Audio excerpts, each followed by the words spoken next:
So I am a football fan, but for football, read rugby or netball or American football or whatever it is, right? It really doesn't matter. The idea is it's about team.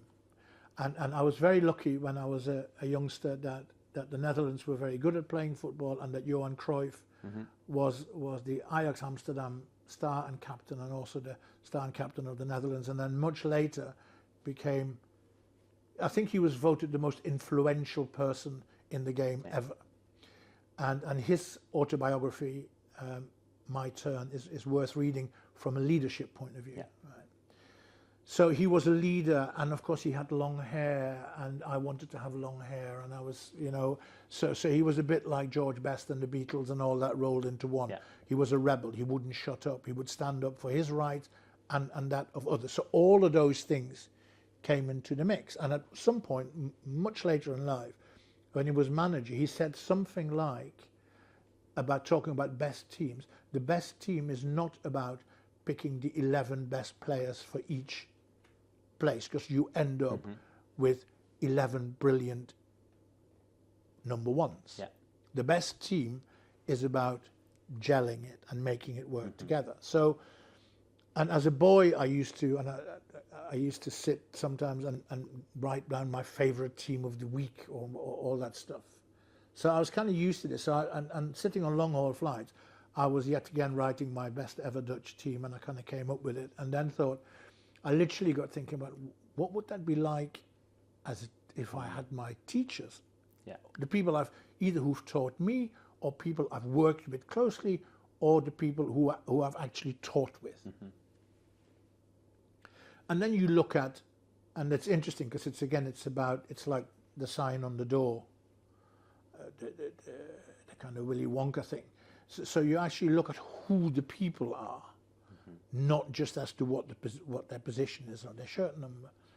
And it became very obvious to me that there could only be one person who could be the manager of that team, and that's Mrs. Daines. Right? And in my goalkeeper, I wanted to have the head teacher from Winifred Holtby School, Jeff Cooling. Not because he was a brilliant leader, because that was Mrs. Daines. Jeff was a brilliant man, an outstanding manager of very difficult circumstances. And I always thought that the goalkeeper has to manage all the other 10 players in front of him. Not lead, but manage. So Jeff went there. And so I ended up with my 11, and they gel. Right? And of course, my number 14, my Johan Cruyff is Paul Nevins. And my number 9 was Mr. Burskins, who was my German teacher, who I became a German teacher because of him. And Richard Taylor was Willem van Hanegem, the brilliant, slightly eccentric number 10.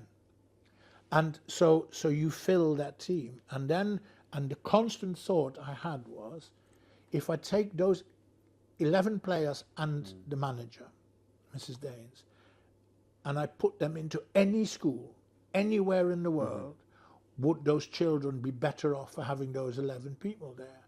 And the answer is an unreservedly yes.